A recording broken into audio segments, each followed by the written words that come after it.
Hello there, world of tankers, and welcome to the channel. I'm your host, Droodles Blitz, and in today's video, I'll be playing in the Tier 9 Japanese tech tree heavy tank, the Type 68, a vehicle that is just amazing at this point. Wargaming ended up buffing its turret cheeks probably a couple months back, and really the turret cheeks were one of the only big weaknesses the Type 68 featured, because it has a great gun, very solid damage per minute for a tier 9 heavy, fantastic penetration, and add that into the fact the vehicle has good mobility, and if I'm not mistaken, I'm running gun depression as my equipment. Yeah, this tank just kind of has it all going for it. It very easily contests tier 10s, let alone when you get in a tier 8 battle. Now up against us we have two 50Bs, which is just cringe, not gonna lie. Let me see, are we running gun depression? Actually, no, it looks like we are not running gun depression. Okay, well that's fine, because then we have good mobility, so either way it's a dub for me. We're gonna use that good mobility and make our way across the opening of Naval Frontier. This is probably my least favorite crossing in the game, just because of the fact mediums or even autoloading tanks can just absolutely crap on you. Thankfully, as you can see, we were able to make it quite safe. So 50B shot at my TVP, and I'm not sure why my TVP's over here, so that's not good news, but we're going to keep on going, keep on going. Alright, we're all good. Let's see if we can get some shells into the enemy AMX 50B. He bounced us once, and at this point, we can just wait. And let's see what he does. This is the great thing about single-shot vehicles, is that while that player may have a very deadly autoloader, I can just sit here all day, and he can't do anything. And I'm a tier 9, so I can just waste his time. So this is just a win for me and a loss for him at that point, and he'll probably grow impatient at some point here. Just keep waiting, just keep waiting. Oh, we got the mill off to my side, and maybe we can get a shell in. Bonk, there you go, nice shot. 50B has not noticed I shot, so that's actually pretty good for me. At this point, we're actually just going to push up on the 50B. We did get shot once by the STB, but I feel like if we get to this guy's side, and especially if we dump a nice 540 HE into his vehicle, it's going to hurt quite a bit. So let's just get into a front face-hugging position. There you go, one nice bounce. We're going to send him back into the enemy E3. We gun blocked him there, so this 50B did not enjoy that all too much. A great example of where this tank's armor and gun are just really solid. This is basically just a tier 10 in a tier 9 skin. So let's see, we got the enemy TVP who's up top, but he's going wide, so we're not going to be able to get a shell into him as of yet. The Waffle's crossing, and we're not going to be able to hit that. Unfortunate, but that's fine. Enemy TVP's rolling behind our STB, and there you go, one free 430 damage shot. We got a nice ricochet from the STB, and at this point, the two biggest threats are obviously the AMX 50B and the TVP. So I'm going to definitely go for that TVP if I can. That is a stupid deadly opponent. We did get shot by the STB once, but there you go. That player's dead, and that was by far the biggest threat on the enemy team. So with that news unfolded, we should be quite safe here. There you go. Nice shot into the enemy STB again.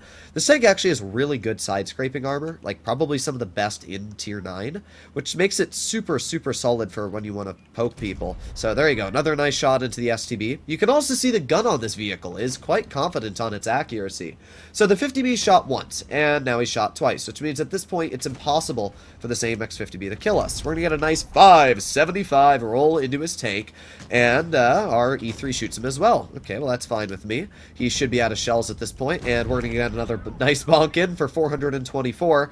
Just like that, the 50B is dead. We are up to a very solid chunk of damage, and that's a win. I mean, this is the Type 68, and it's a great example of why it's such a solid heavy. This is a very easy beginner tank for any players that are new. This is fantastic, because not only is the Type 68 and Type 71 great, but even the Chisei is a fantastic vehicle. There's really nothing wrong with the whole line. So this battle, we did 2,220 blocked and 3,500 dealt, which is a really good combination. We did 1,000 more than our TVP and the next highest on the team. So let's do one more battle and see if the Type 68 can perform just as well. Here we are, battle number 2. We are on Hellas. Now, Hellas is a pretty good map if the enemy goes to where we want them to. If they go medium side, it'll be a bit annoying, down to the fact that we're not the fastest heavy. To be fair, this thing is decently mobile if you're running improved suspension like I am. But still, it's not the fastest heavy ever, so if they end up going medium side by the time we get there, this game could be a loss. We're going to start off by chilling right here, and Let's see.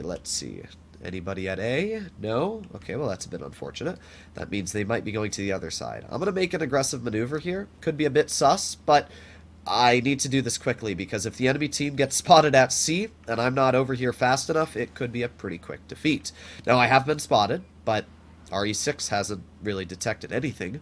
We got the Jagdpanzer 100 all the way in the back, and something you'll notice that is great about this tank is the heat pen. Again, 374 mils of heat pen on a tier 9 is insanely good.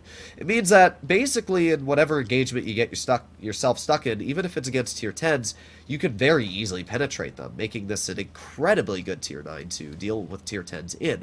So we got the 57 Heavy off in the back. He's going to bean our TVP. Not sure why our TVP went that far aggressive. But that's not great for our team. The good news is that I'm going to get behind this waffle. There you go. Nice 530 HE. And with this vehicle's high DPM, we should be able to take at least a decent chunk of hit points off the enemy players here. Oh, that's not very good, though. The problem other is that my E6 is playing like an absolute poob and killing himself, and I don't have a lot of support here, so that is a pretty serious problem. Wow, where did that shell go, Wargaming? Okay, well, the good news is that we have the 183 off to my side. Bad news is that he's not doing anything. Thank you, 183. I really appreciate it. Alright, well, we got a shell into the Yag, and that's pretty good, because right now we're not doing all too healthy. The 183 missed. Makes sense. He's quite bad. Let's aim it on the Yag again. Maybe we can get another pen in. Definitely the biggest threat to me right now. Although with the 57 Heavy rolling around the corner, that might not be the case for very long. Okay, well, this was a terrible, terrible team. The good news is we got a clear into the enemy 268. And with the Yag poking us here, we might actually be okay. If we can just get in a side scrape here. Well, unfortunately, the side scrape didn't work all too well. But with the Yag shooting and being basically stuck in the open, we should be able to kill this player quite easily. But now that we got a 60 TP on my rear, that's a bit unfortunate. Alright, well, let's finish off the enemy Yag, and let's make our way over to the 57 Heavy, because obviously I don't want to be shot by the 60 TP. So let's see if he can ram me. Beautiful. Just like that, the ram finishes him off. Okay. Well, the enemy Waffenträger is jumping off to try and kill me, and we're going to get not only a nice HE into his vehicle, but we're going to try and side scrape. Just like that, the troll side armor on this tank was able to give us a pretty solid bounce. I7 kills him, and wow, we actually lived. I'll be honest, one of my shots in that 268 was a bit poorly placed. The heat shell, that one was just stupid. I don't even know where that shell went, but it did not go where we aimed. So at this point, we have 605 health, and we have basically single-handedly turned what was a guaranteed defeat into a pretty solid victory, which is kind of crazy when you think about it. I mean, this game was an easy defeat. Looking at how our 183 was playing, our E6 was playing, everybody on our team was basically just playing like Dookie. But somehow we managed to turn this game around and actually get some incredible shots out here, dealing over 4,000 damage, and once again just showcasing why the Type 68 is one of the best tier 9s in the game. It's got armor, it's got mobility, a fantastic gun, DPM, accuracy, it's got the whole shebang. So hopefully you enjoyed today's video, and let me know what you guys think about the Type 68 in the comments down below. Do you think it's a good tank? I mean, it's pretty good. You can see it here doing well. It's one of the only vehicles that does super well against autoloaders because of the fact that it's got such troll track wheels and angled armor all over the upper plate, the lower plate, everything. It's just really good. So I'll see you all in the next one. Bye-bye.